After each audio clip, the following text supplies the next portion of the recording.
Bueno, vamos a ver entonces circuito auxiliar, el segundo para ustedes, circuito auxiliar, y es electroventilador. Ustedes saben por la experiencia, por los conocimientos, que los electros forman parte del sistema de refrigeración del motor a explosión. Antiguamente los ventiladores que traían los vehículos no eran eléctricos. Los primeros eran de accionamiento por correa. Si alguno vio algún motor, digamos, más clásico, seguro que los ha visto. También en aquella época y algunos automóviles traían un ventilador que no tenía correa. Y uno decía, ¿pero y esto cómo se mueve? ¿O por qué es que se mueve? Se llaman de accionamiento viscoso. O sea, hay aceite de por medio. Y también hubo algunos vehículos que trajeron unos de acoplamiento electromagnético. Bueno, ninguno de estos últimos modelos, digamos, terminó imponiéndose en el mercado, y los que se impusieron son los ventiladores eléctricos para el sistema de refrigeración del motor. ¿Viscosos sí tienen Cummins, por ejemplo? Correcto, los motores diésel, algunos motores diésel tienen por accionamiento viscoso, es correcto. ¿Cómo funciona el viscoso? Por aceite. Hay un circuito de aceite.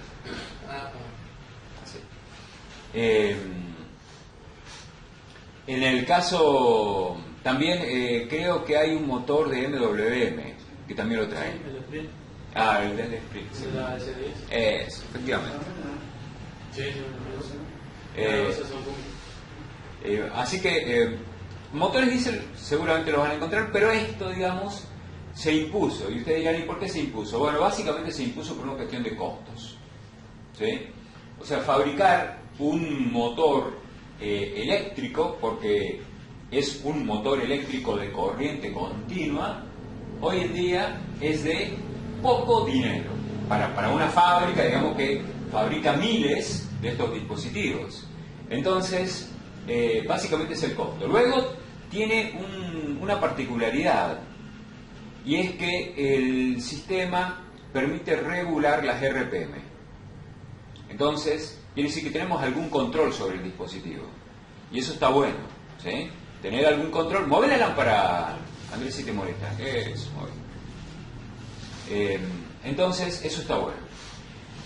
¿Qué otro elemento forma parte de este sistema de refrigeración del motor? Bueno, el otro elemento es el que aparece allí, tanto en fotografía como en dibujo, y es lo que comúnmente se lo conoce como bulbo de temperatura.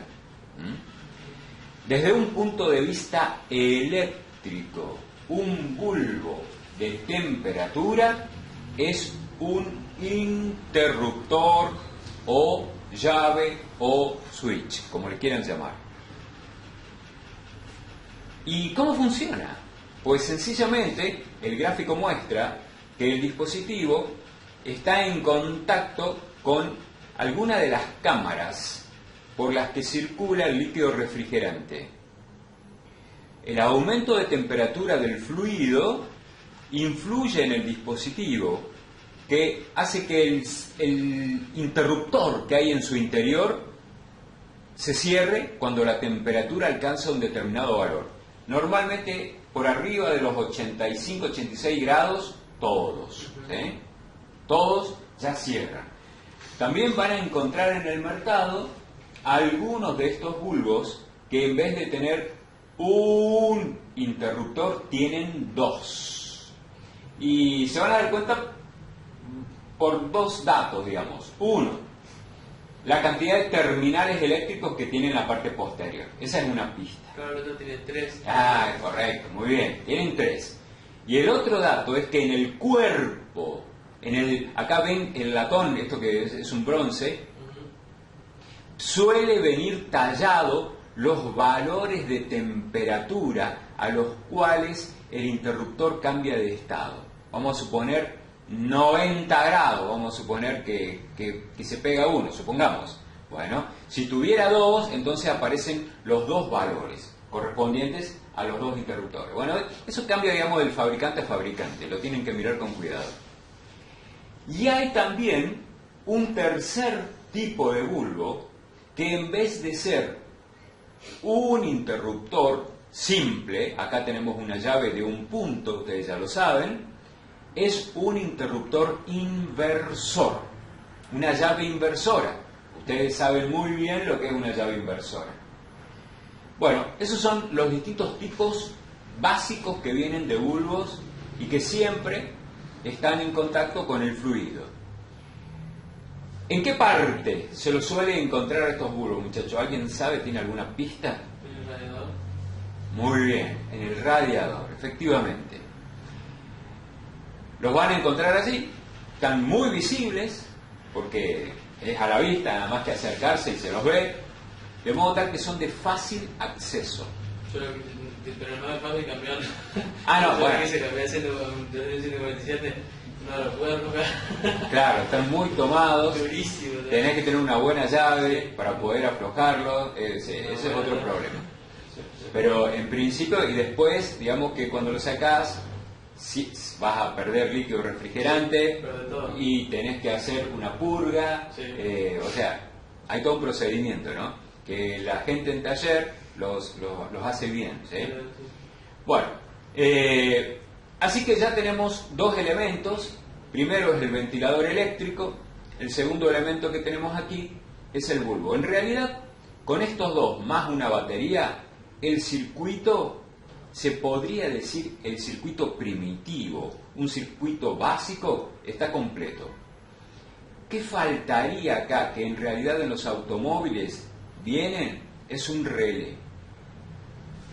El relé está entre el bulbo y el electro, porque los electros, muchachos, son dispositivos que piden mucha corriente, unos cuantos amperes, salvo alguno de un motor muy pequeño, de bajas RPM, que puede pedir 3, 4 amperes, pero hay otros electros que son de 6, de 8 amperes, y hasta quizás más. Entonces, no es poquita corriente.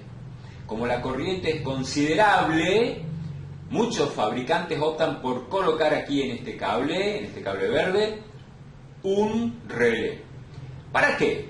Para proteger el interruptor del bulbo, que no se queme, ¿sí?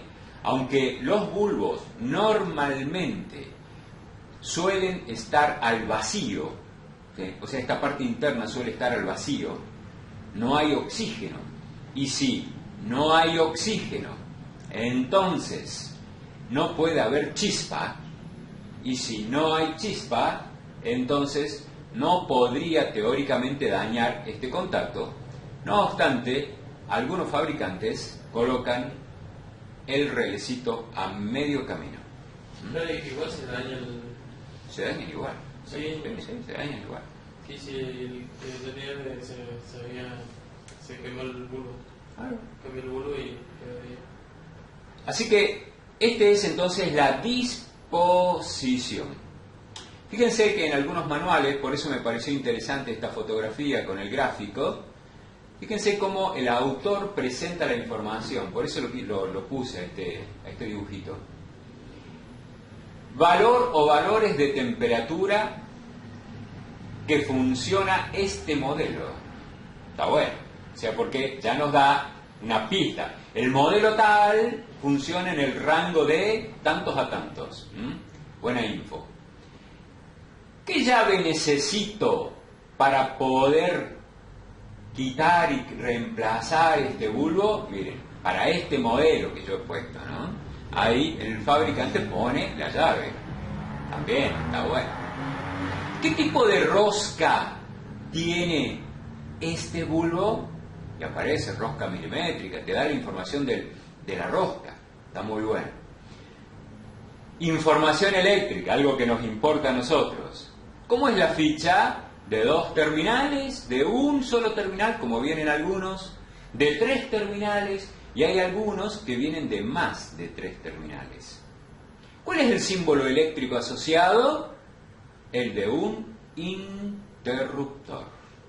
¿Cómo que usted dice que vienen de más de 3 terminales? También. Algunos vienen de más de 3. Pero ¿y eso? O sea, ¿qué función cumple? El fabricante quiere agregar otro interruptor más y quiere colocar otro terminal más. No se apaga nunca, entonces. O sea, el electro sí está marchando. No. Son circuitos independientes. O sea, pone, por ejemplo, 4 terminales para 2 interruptores en su interior. No son tan comunes, no son tan frecuentes, pero los hay. Bueno, ¿se comprende el circuito? Me importa que lo vean desde el punto de vista eléctrico. Como ven, no hay algo complejo. Es cierto que nosotros todavía no estudiamos lo que es un motor eléctrico, algo que lo vamos a ver en detalle cuando veamos motor de arranque. Pero en principio, al electro lo podemos ver como una máquina que tiene 2 terminales eléctricos, que se alimenta, por ejemplo, con 12 volts y que pide unos cuantos amperes. Así que ya tenemos una pista de esta máquina. Tengan presente, muchachos, y es importante, que los motores eléctricos de corriente continua son dispositivos polarizados. ¿Qué significa? Que si invierto los cables, la máquina funciona al revés. O sea, lo digo porque puede ocurrir que por ahí ustedes estén haciendo pruebas, qué sé yo, no prestan atención al detalle, digamos. Claro. Claro. Entonces, presten atención a ese detalle, la polaridad. Todos los motores eléctricos de corriente continua son dispositivos polarizados. Muy bien. Si no hay preguntas sobre esto que estamos mirando, estos gráficos, vamos al próximo circuito. Aquí aparece una variante del caso anterior. Y es que el bulbo no es igual al ejemplo anterior. Tiene una diferencia importante. ¿Alguien me puede decir cuál es la diferencia? Es de 2 velocidades. Es de 2 velocidades, pero ¿y el bulbo qué, eléctricamente hablando? ¿Qué tiene? ¿Cómo es? Una llave de 2 puntos. Efectivamente, tiene una llave de 2 puntos o llave inversora. Así que aquí sí tenemos un bulbo diferente al caso anterior. Y este bulbo está conectado de un modo muy particular. Mírenlo bien. La alimentación de batería ingresa por el terminal, en este caso para el dibujo, el terminal del centro, que es el punto medio de la llave. De modo tal que la llave en un estado, por ejemplo, pegado hacia el terminal de arriba, cierra el circuito por el cable superior y pasa por una resistencia. A esta altura del partido, ustedes ya saben lo que es una resistencia. Inclusive la clase pasada estuvimos hablando sobre resistencias variables. E ingresa al electro. El otro terminal del cable del electro va a masa de la batería. Pregunto, ¿la resistencia y el electro en qué configuración circuital se encuentran? ¿Serie o paralelo? ¿Cómo es? La resistencia y el electro. ¿Serie? Andrés, ¿qué opinas?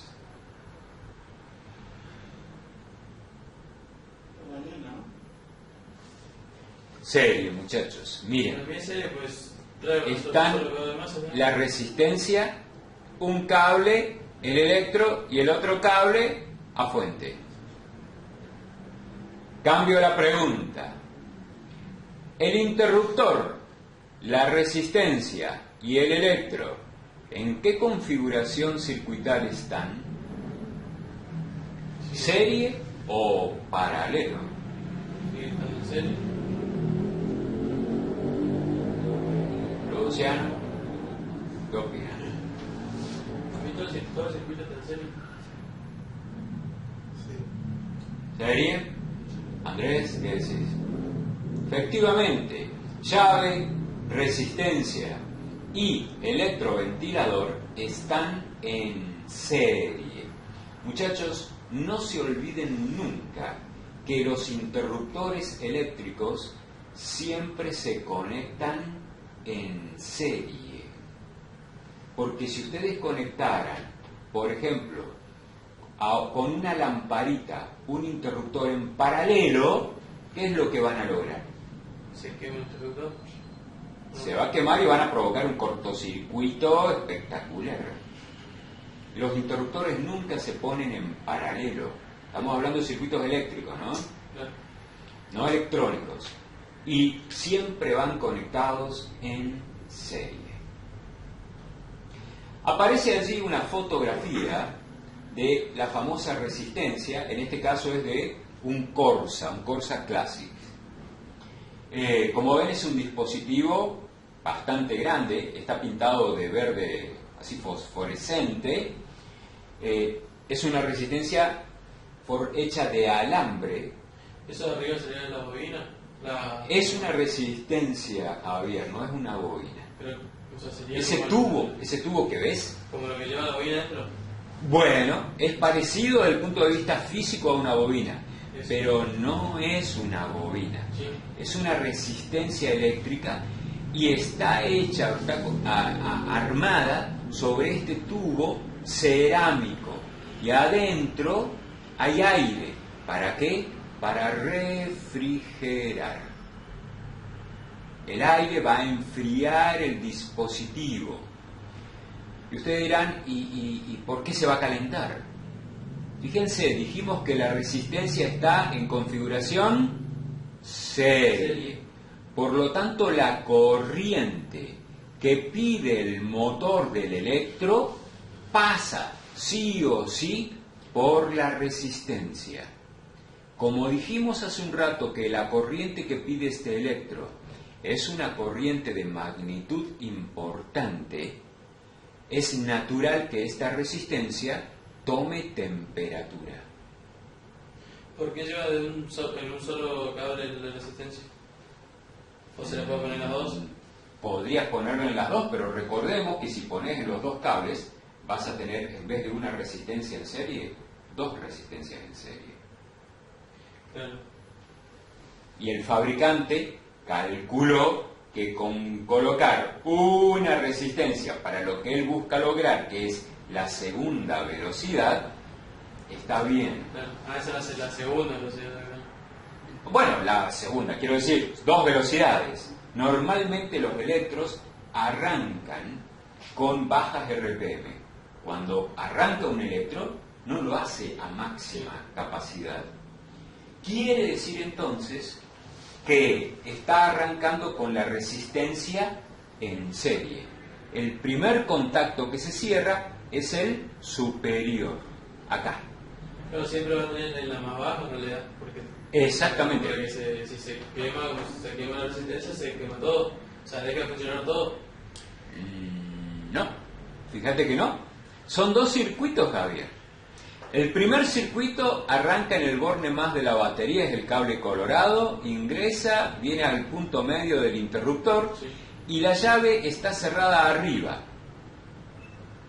La corriente circula por este cable, ingresa por la resistencia, ingresa al motor y retorna la corriente a la batería. ¿Cuál es el otro circuito, el segundo? Cuando la temperatura del líquido refrigerante aumenta más, el interruptor eléctrico abre el circuito superior, pero cierra el circuito inferior. Así que la corriente que ingresa por el cable colorado ahora circula por el terminal inferior, es decir, el cable verde, ya no pasa por la resistencia e ingresa directo al motor y de allí a la batería. Dos circuitos tenemos aquí. Claro, por eso yo no entiendo por qué llevan un solo circuito. Porque La resistencia es un dispositivo, Javier, que limita, frena la corriente. Por lo tanto, la corriente que va a circular cuando el interruptor está cerrando el primer contacto es una corriente de menor magnitud que la que circulará cuando el interruptor está cerrando el contacto inferior. En el cable verde no hay nada que ataje la corriente. Es como que funciona más lento. Al revés, va a funcionar más lento con la resistencia. Es como que funciona más lento con resistencia. Correcto, con el cable verde en realidad le estás aplicando toda la tensión de la batería al electro. El electro va a ir a su máxima capacidad. Sí. ¿Se comprende esto, Sí. muchachos? Sí. ¿Sí? Sí. Bueno, para asustarlos un poco, lo que voy a hacer es sencillamente mostrarles lo que vamos a ver luego, que es un electro doble, que es algo que muchos autos traen, y el circuito. Como ven, este circuito es ligeramente más complejo que el anterior. A esto vamos a llegar enseguida. Pero primero vamos a armar el circuito que acabamos de estudiar. Cuando armen el circuito primero y lo entiendan, vendremos acá y estudiaremos este circuito para ver cómo es que funciona. Y luego armarán este circuito. ¿Se comprende? Ujú. Así que retrocedo y este es el práctico que van a realizar ahora. Por una cuestión de practicidad y porque no quiero que se corten los dedos con esos electros que están ahí abajo que tengo, en vez de colocar un electro, van a poner una lámpara. Ustedes me dirán, pero ¿y cómo nos vamos a dar cuenta de que la lámpara está con resistencia o sin resistencia? Por la intensidad luminosa. Cuando a una lámpara ustedes le colocan una resistencia en serie, la lámpara enciende menos. Y es evidente, es visible. Ahora, cuando a la lámpara le aplican los 12 volts directos, la lámpara enciende a su máxima capacidad. ¿Se entiende? Ujú. Sí.